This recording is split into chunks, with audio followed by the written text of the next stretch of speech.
Today we will begin with a new topic on coastal water level fluctuation. Next, we want to look at the concept of a lunar month, which contributes towards the observation of spring tide and neap tide.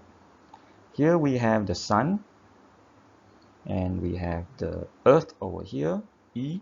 This is the location of the earth as it rotates about the sun. And meanwhile, this is the moon. The dark side of the moon is facing the earth, the bright side of the moon is facing the sun. So the moon is rotating about the earth. So from here it rotates to this position, and then you rotate to this position, and then you rotate to this position, and you rotate to this position. Okay, so you notice that by the time the moon is back to this position, right, in one line between the earth and the sun, that is a complete 29.5 days, which is the time taken for the moon to rotate about the earth. So when the sun, the moon, and the earth are aligned in the same direction, essentially the gravitational effect of the moon is amplified by the gravitational effect of the sun, so that we will get a much larger high tide condition, which happens here and here and here as well, but in a slightly different way, because now the moon and the sun, they are acting along the same direction, but they are pulling in different direction. Okay, their action is along the same line by pulling in a different direction.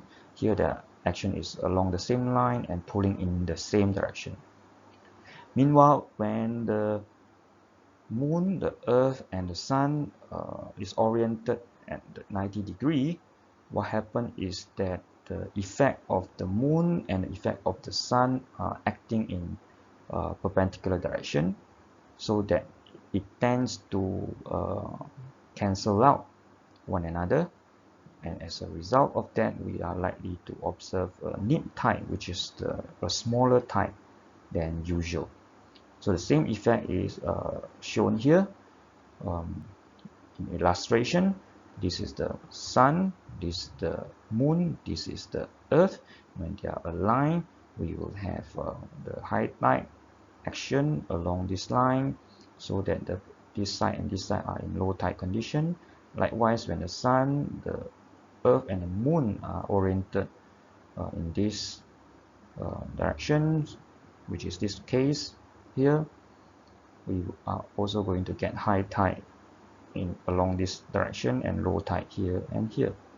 Meanwhile, the last case, when the sun, the earth, and the moon are in perpendicular direction, then you notice that right now the tidal condition is smaller than usual. So if we have spring tide during the new moon here, and we have spring tide again during the new moon here, there's one complete cycle, that is 29.5 days. But since we also have spring tide over here, when the sun, earth, and moon are aligned like this, so that means spring tide happens approximately every 15 days, and in between the spring tide we have the neap tide condition. So the spring tide happens during new and full moon, where it gives us large daily tidal range. Tidal range refers to the difference between the high water minus the low water, the vertical distance between the water level. Whereas during neap tide, which happens in the first and the third quarter of the moon, then we typically will observe the smaller tidal range. Here we look at an actual tidal record in a particular location. As we can see here, the vertical axis is of course the water level, the horizontal axis is the time. Now the water level fluctuates between high and low all the time, but if we inspect more carefully, we will notice that in one particular day, represented by this red box over here, we have one high followed by a low, followed by a smaller high, and then another low. Actually, the low also sometimes can be quite different. There's a lower low and a higher low. So this is most likely a semi-diurnal type of tide. If not, it is a mixed tide, predominantly semi-diurnal type of tides. And the red box here shows the daily water level fluctuation, but of course every day is different, because in the long run we notice that it has a pattern which looks like this.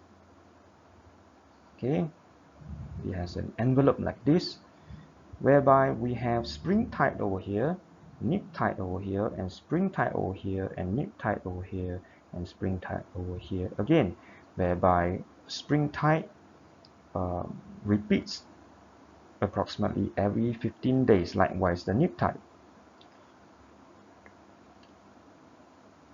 Now the spring tide tidal range is obviously much larger than the neap tide tidal range, and if we take the spring tide water level and average them out, we will get what we call the mean high water spring.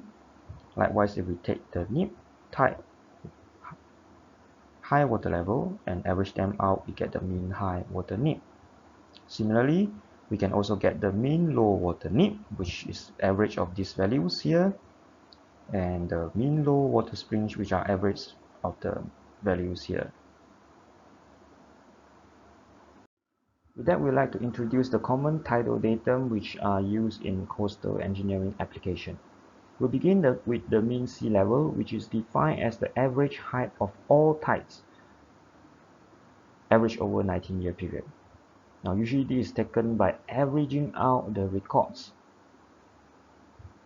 from every hour. For example, if we have a tidal records that looks like this, they are made up of individual hourly record that keep changes. So if we average out everything, every hourly record, then we get what we call the mean sea level, which is different from the still water level which we have been using previously, whereby still water level is defined as the water elevation in the absence of gravity waves, and they are two different things. Now next we have mean high water and mean low water. They are also averaged out over 19 years, but they are the average of all the high water or all the low water only. So for example, to get mean high water, we would take this value, followed by this value, followed by this value, followed by this value, etc., to average them out to get the mean high water. We would take this value, this value, this value, this value, and so on to get the mean low water level. And then we also have mean higher high water and mean lower low water. Again, they are also averaged out over the 19 years period. So to get the mean higher high, that means we only take the higher high and the next higher high and the next higher high and average them out. The concept applies to the lower low water. And lastly, we have mean tide level. The mean tide level is defined as the difference between the mean high water and the mean low water. So if we put them all together, then we will have the mean sea level and we will have the mean low water, which is higher than the mean lower low water, which is higher than the mean low water spring. And usually we will also be interested in the lowest astronomical tide. The HAT or LAT, which is basically the highest or lowest astronomical tide, is defined as the highest or lowest tidal water level that can be expected to happen under average meteorological condition and any combination of astronomical condition. So basically, if we look at the complete 19-year period, we might be able to identify the HAT and the LAT. But taking note that they are not extreme condition. For example, during storm events and things like that, those unusual high tide or unusual low tide, they are not HAT or LAT. That is classified as storm surge. In a coastal area, usually we will use the lowest astronomical tide or the mean low water level as a chart datum, as a reference point. So based on this reference point, the height of tide is then measured to obtain all the records of the tidal water level changes. Any distance measured below the chart datum is called the charted depth, and any heights above the mean high water spring for objects in the coastal area is referenced as the charted elevation.